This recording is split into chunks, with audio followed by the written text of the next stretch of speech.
Bom, se liga no que vai acontecer agora. Eu quero dar uma repassada nesse quadro de sinais, reforçando um tipo de transformação gasosa que os alunos têm muita dificuldade em visualizar, que é a transformação adiabática. Tá, lembra lá das 4 transformações importantes? A isobárica, pressão constante; a isocórica, volume constante; isotérmica é quando eu não tenho mudança de temperatura, tá as partículas vibrando sempre do mesmo jeito, e aqui vai ter a transformação adiabática. Eu quero te mostrar uma transformação adiabática.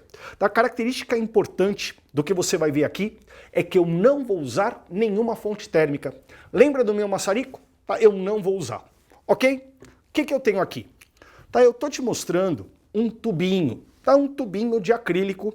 Esse tubinho não está vazio. O que tem dentro do tubinho? Tem ar. Tá, esse tubinho aqui está cheio de ar. Eu vou pegar um pistão, tá? Um pistão. Vou encaixar o pistão dentro do tubinho. Vou prender com cuidado. Pegar essa extremidade do tubinho e vou apertar. Pá! Quando eu fizer isso, o que vai acontecer com o volume de ar dentro do tubo? O volume vai diminuir.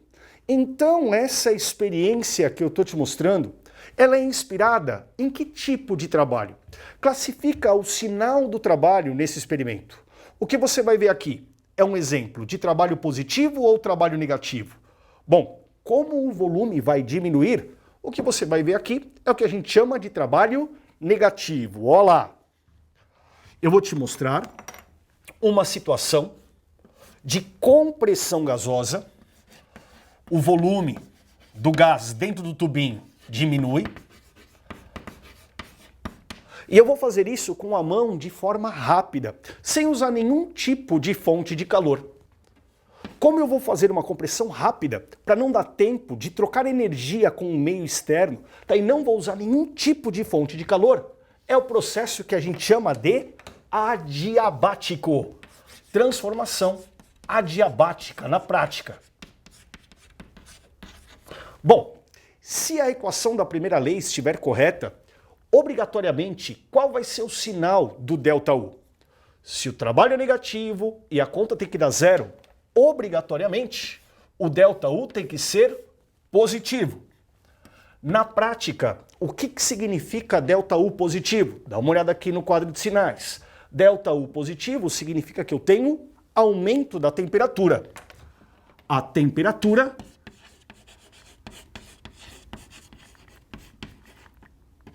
vai aumentar dentro do tubo.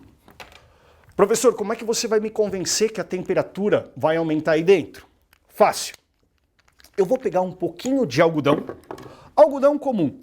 Eu vou pegar um pequeno floquinho de algodão e vou colocar dentro do tubo. Olha lá. Vou pegar aqui o algodãozinho, tá, e colocar dentro do tubo. Vou colocar agora o pistão. Para dar certo a experiência, tá, é importante que nada de gás, nenhum pouquinho de gás escape dentro do tubo. Por isso, eu vou colocar um pouquinho de óleo. Tá, o óleo ajuda na lubrificação, tá, e também dificulta a saída de ar.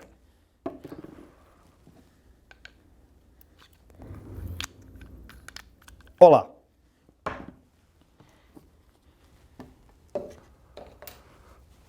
O que eu vou fazer agora? Eu vou comprimir de forma rápida.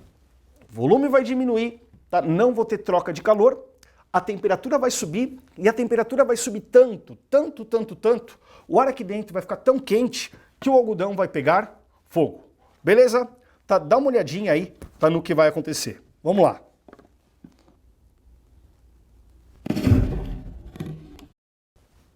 Legal? Então, você não pode esquecer, tá, que temperatura nada mais é do que partículas chacoalhando. Um jeito possível para alterar o movimento das partículas é usando uma fonte de calor, que foi o que eu fiz na primeira aula. Tá? Então, é possível você alterar a agitação das partículas usando uma fonte térmica. Isso está escrito na equação da primeira lei. Se eu jogar energia térmica, eu consigo mudar o movimento das partículas. Mas isso não é obrigatório. Existe um segundo jeito, uma segunda forma de alterar o movimento das partículas, que é batendo nas partículas. Bater, aplicação de força, tá acompanhada de deslocamento. Tá? A energia interna também se altera. Foi o que eu fiz aqui na frente. É possível alterar o movimento das partículas usando calor, mas também, se eu não quiser usar calor, eu consigo mudar a temperatura, desde que eu forneça trabalho. Tem um exercício de Olimpíada de Física que eu acho muito interessante, que ele pergunta qual a velocidade de um tapa que você tem que dar num frango congelado para o frango assar. Fisicamente é possível. Temperatura é só agitação de partículas, bata no frango com velocidade que ele vai ficar tão quente que ele vai ficar assado. Tá? Na prática, bem complicado de fazer isso. Bom, professor, a operação inversa também é válida? Sim. Veja que quando eu diminuo o volume, a temperatura aumenta. É claro que se eu aumentar o volume,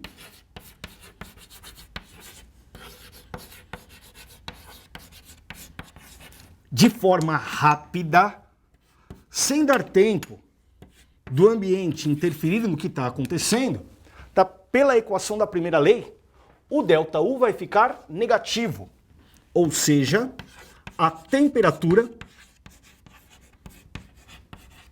vai diminuir. Esse segundo caso é o que costuma cair mais no vestibular. E tem uma experienciazinha fácil de fazer também. Tá, você pode brincar com o ar saindo da sua boca, tá batendo na sua mão. Faz o teste. O ar saindo lentamente, com a boca aberta, assim, ó. Veja a temperatura do ar.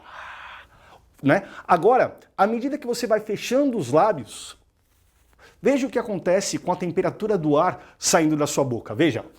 Assim, o ar sai frio.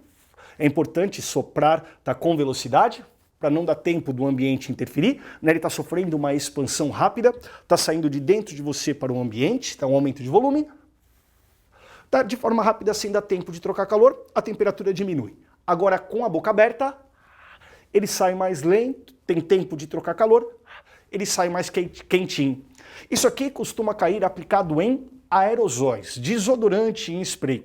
Tá? Quando você aperta um desodorante em spray, aerosol, tá? O ar que sai de lá de dentro, o gás que sai lá de dentro, sai frio mesmo. Tá? Não é a sensação, não é uma ilusão. Né? Por quê? O gás está saindo de dentro da latinha, volume pequeno, para o ambiente, volume maior, sofre uma expansão rápida e a temperatura cai. Beleza? Bom, é isso aí.